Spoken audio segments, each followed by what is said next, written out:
Khammam king దగ్గర్నుంచి వచ్చిన వ్యక్తులు సాగర్ని టెస్ట్ చేయాలనుకుంటారు.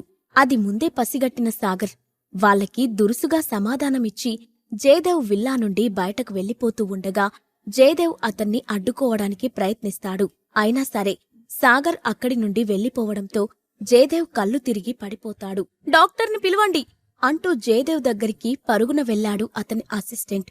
అవసరం లేదు, ఆయన అనవసరంగా ఎక్కువ ఆలోచిస్తున్నారు, అందుకే అలా జరిగింది అంటూ ఖమ్మం కింగ్ దగ్గర్నుంచి వచ్చిన పెద్దాయన తన ఆరా అని జయదేవ్ బిల్లా శరీరంలో పెట్టగానే జయదేవ్ కళ్ళు తెరిచాడు.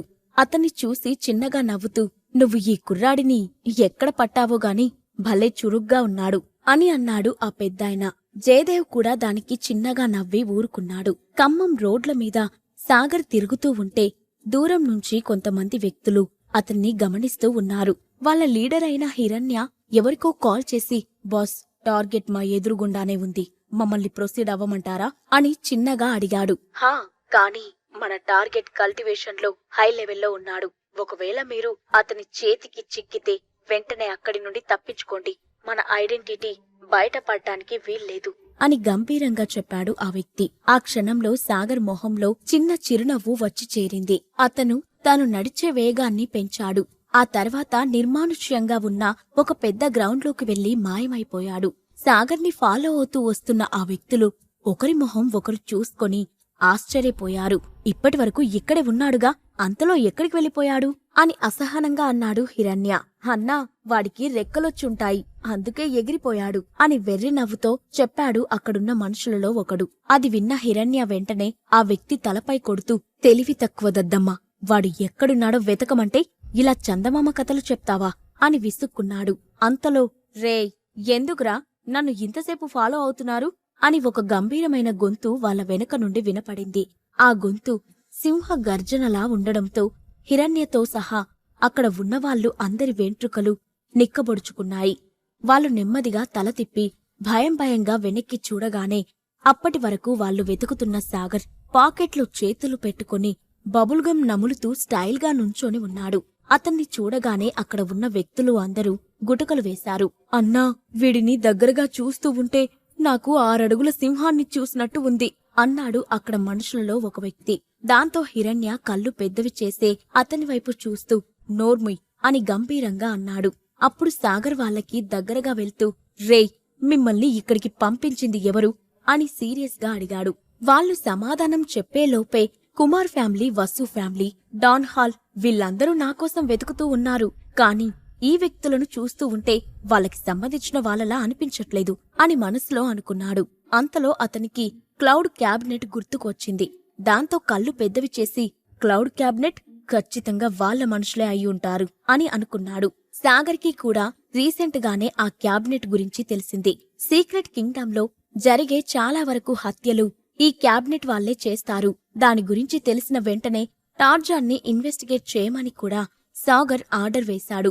అంతలో హిరణ్య ధైర్యం తెచ్చుకొని సాగర్ కళ్ళలోకి చూస్తూ, మేము నిన్ను ఫాలో అవుతున్నామని నీకు ఎప్పుడు తెలిసింది అని అడిగాడు. నిన్నెవడు గ్రూప్ కి లీడర్గా చేశాడు? నువ్వొక్కడిని ఫాలో అవుతున్నప్పుడు నిన్ను ఎవడు ఫాలో అవుతున్నాడో కూడా చూసుకోవాలి కదా, బేసిక్స్ ఫాలో అవ్వండి భయ్యా అని వెటకారంగా అన్నాడు సాగర్. కాని హిరణ్య అడిగిన దానికి మాత్రం సమాధానం చెప్పలేదు.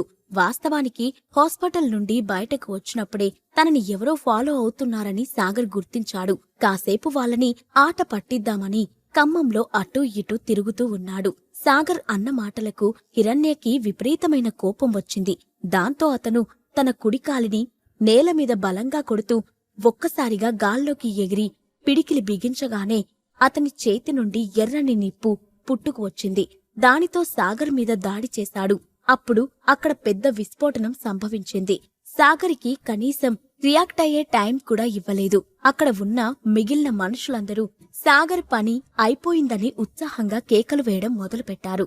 సాగర్ చలనం లేకుండా నేలమీద పడి ఉండడం చూసిన హిరణ్య, వీడిని కట్టేసి మన వ్యాన్ ఎక్కించండి అని పొగరుగా చెప్పాడు. అతని మనుషులు సాగర్ దగ్గరికి వెళ్లడానికి ప్రయత్నిస్తున్నారు. కాని వాళ్ళ అడుగు ముందుకు పడట్లేదు.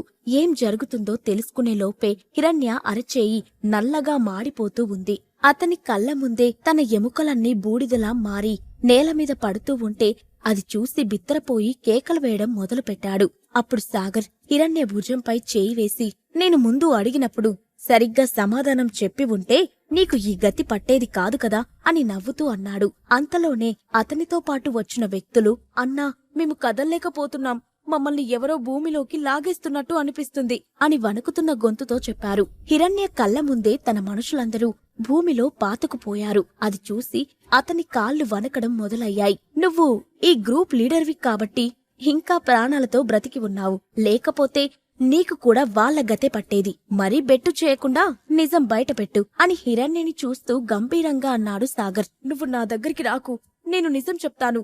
మేము క్లౌడ్ డిపార్ట్మెంట్ నుంచి వచ్చిన వాళ్ళం అని వణుకుతున్న గొంతుతో చెప్పాడు హిరణ్య. నీకు నాకు ఎటువంటి శత్రుత్వం లేదు, అలాంటప్పుడు నన్నెందుకు ఫాలో అవుతున్నారు? మీక్కూడా పవర్ పిల్స్ కావాలా ఏంటి అని విసుగ్గా అడిగాడు సాగర్. నిన్ను చంపేస్తే 1000 కోట్లు ఇస్తానని కృష్ణకుమార్ చెప్పారు. ఆయన స్వయంగా మా బాస్ తో డీల్ కుదుర్చుకున్నారు అని తనకు తెలిసింది చెప్పాడు హిరణ్య.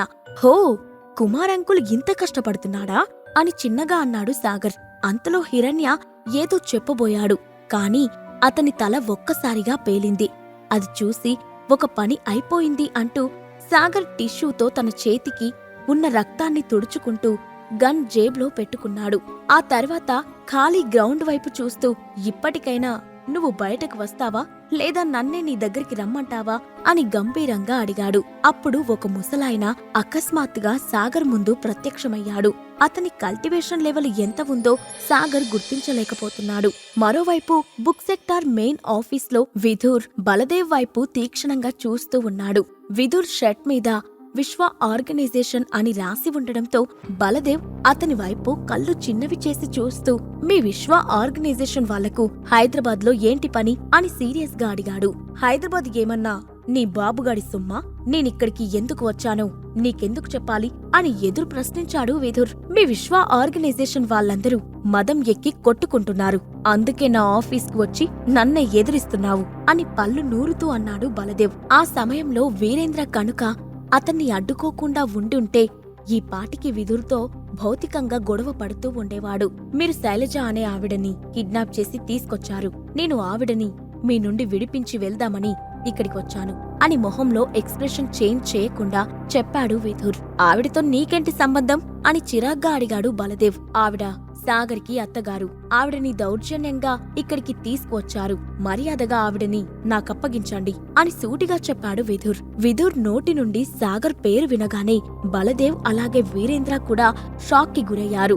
సాగర్ నీకెలా తెలుసు అని ఆత్రంగా అడిగాడు బలదేవ్. ఆయన మాస్టర్ విశ్వకి చాలా సన్నిహితుడు, విశ్వ ఆర్గనైజేషన్ లో ఆయనకి చాలా పెద్ద పొజిషన్ ఉంది అని సాగర్ గురించి గొప్పగా చెప్పడం మొదలు పెట్టాడు విధుర్. ఇన్ని రోజులు వాడు మాకు దొరక్కుండా విశ్వ ఆర్గనైజేషన్ లో దాక్కున్నాడన్నమాట అంటూ వంకరగా నవ్వాడు బలదేవ్. అంతలో వీరేంద్ర మాట్లాడుతూ, అయినా నువ్వెందుకు ఇలా మా మీద లేనిపోని నిందలు మోపుతున్నావు? సీక్రెట్ కింగ్డమ్ లోనే మా సెక్టార్లు నిజాయితీకి మారుపేరుగా ఉంటాయి, అలాంటిది మేము ఒక సామాన్య మహిళను కిడ్నాప్ చేయాల్సిన అవసరమేముంది అని ఎటో చూస్తూ చెప్పాడు.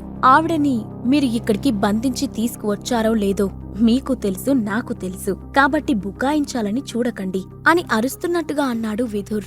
ఆ తర్వాత అతను గాలిలో చేయి ఊపగానే అతని చేతిలో ఒక కత్తి ప్రత్యక్షమైంది. దాన్ని తిప్పుతూ బలదేవ్ పై దాడికి సిద్ధమయ్యాడు విధుర్. అది చూసిన వీరేంద్ర కోపం పట్టలేక, ఆఫ్టర్ ఆల్ శూన్య లెవెల్ ఫస్ట్ స్టేజ్ లో ఉన్న వాడివి మమ్మల్ని ఓడించగలనని అనుకుంటున్నావా అంటూ తన అరచేతిని విధుర్ నుదిటిపై పెట్టి గట్టిగా నొక్కాడు. అప్పుడు విధుర్ శరీరంలో ఉన్న శక్తి మొత్తం ఆవిరైపోయినట్టుగా అతని మొహం పాలిపోయింది. ఆ తర్వాత కొన్ని క్షణాలకి అతను స్పృహ కోల్పోయాడు.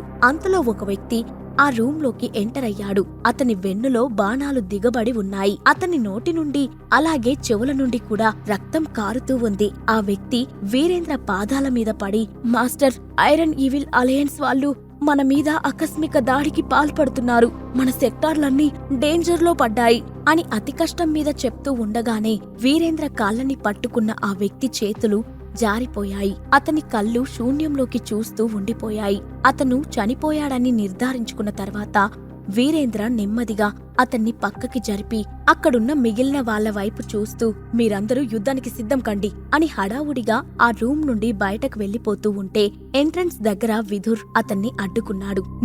నువ్వెప్పుడు లేచావ్? అయినా నా దారికి అడ్డు తప్పుకో అంటూ అతన్ని పక్కకి జరపబోయాడు వీరేంద్ర. మన డిస్కషన్ ఇంకా పూర్తవలేదు. నేను చెప్పినట్టు ఆవిడను నాకు అప్పగించండి అని సీరియస్ గా చెప్పాడు విధుర్. సీక్రెట్ కింగ్డమ్ లో ఉన్న 10 సెక్టార్లలో బుక్ సెక్టార్ వాళ్ళకి ఉన్న పవర్ చాలా తక్కువ. వాళ్ళు ఐరన్ ఈవిల్ అలయన్స్ వాళ్ళని ఎక్కువసేపు అడ్డుకోలేరు. దాన్ని అడ్వాంటేజ్ గా తీసుకున్న విధుర్ చేతులు కట్టుకొని వీరేంద్ర కళ్ళలోకి చూస్తూ నేను మిమ్మల్ని ఎదుర్కోలేకపోవచ్చు, కానీ మీ సమయం వృధా చేయడం వల్ల ఐరన్ ఈవిల్ అలయన్స్ వాళ్ళు మీ వాళ్ళని నామరూపాలు లేకుండా చేస్తారు. మీరు లేకుండా వాళ్ళు ఎవరితోనూ పోరాడలేరని ఇక్కడ ఉన్న అందరికీ తెలిసిందే అంటూ ఈవిల్ స్మైల్ ఇచ్చాడు. విధుర్తో వాదించే సమయం లేని వీరేంద్ర దీర్ఘంగా నిట్టూర్చి మీ విశ్వ ఆర్గనైజేషన్ వాళ్ళకి సిచ్యువేషన్ ని తమకు అనుగుణంగా ఎలా మార్చుకోవాలో బాగా తెలుసు. నువ్వడుగుతున్న ఆ శైలజని బేస్మెంట్లో బంధించాము, విడిపించుకొని తీసుకువెళ్ళు అని అసహనంగా చెప్పాడు.